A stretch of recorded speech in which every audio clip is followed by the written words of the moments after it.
Za mňa jednou z najhorších chýb, ktorej sa ako ľudstvo dopúšťame, ako ľudia dopúšťame, je to myslieť si, že náš čas na tejto planete je neobmedzený. Že ho máme nekonečné množstvo a skrátka ten život, náš život, tak nejako počká. A to je obrovská chyba, pretože to nie je pravda. Za mňa každý jeden deň, každá jedna hodina, sekunda, každých 24 je obrovským darom. A je na nás, ako si vyberieme. Boh, vesmír, život, to je jedno, nám dal tú úžasnú možnosť si vybrať, ako s tým životom naložíme, ako naložíme s každou jednou minútou a mňa ide rozšľahať od hnevu, keď sa mu seba zas a znova pristihnem, že som ten deň alebo polku dňa tak prehajdákala, tak ako keby prázdne niekde presedela pred nejakým, ja neviem, seriálom, ktorý ma ani nezaujímal. Pokiaľ ma zaujímal, tak v pohode, hej, ale pokiaľ fakt len tak mrhám časom a necítim sa naplnená, necítim sa šťastná, už to je kvalitne využitý čas, keď preciťujete tú svoju radosť a naplnenie.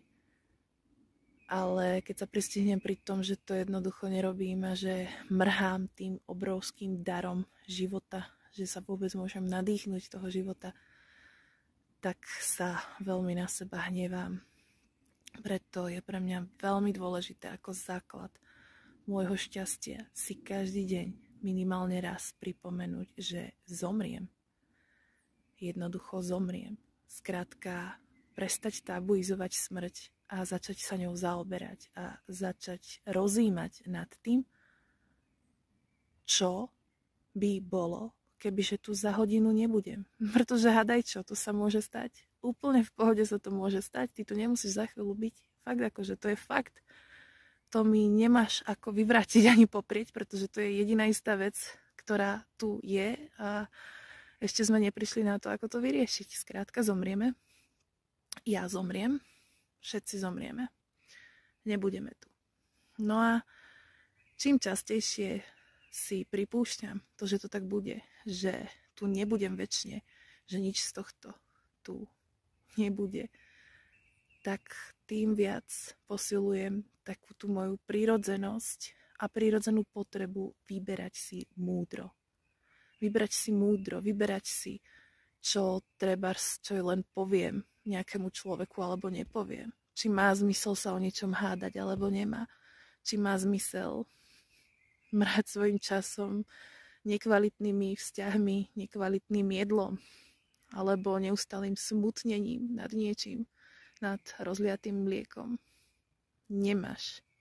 Jednoducho nerada ti to hovorím, pretože znie to možno strašne depresívne a strašne negatívne. Len sa na to treba pozrieť trošku z opačného uhlu pohľadu.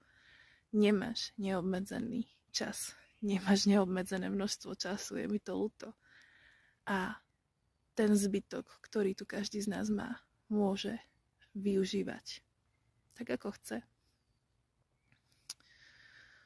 Môžeme sa plácať v sračkách, môžeme žiť v obeti, môžeme, máme na výber, môžeme zo svojho nešťastia obviňovať ostatných alebo okolnosti, ale nemyslím si, že by nás to niekam dostalo. Nemyslím si, že by sme takto mohli byť šťastní. Ale ak ti to vyhovuje, tak samozrejme v pohode.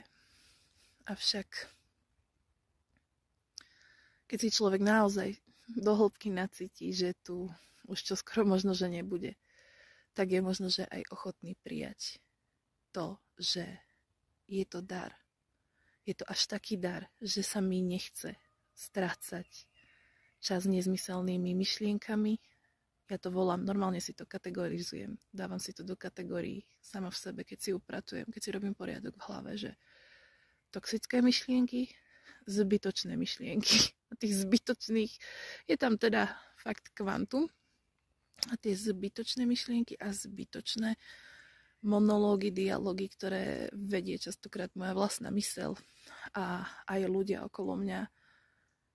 Keď ich je priveľa, tak sa z nich stanú toxické myšlienky, hoci neboli pôvodne toxické. Takže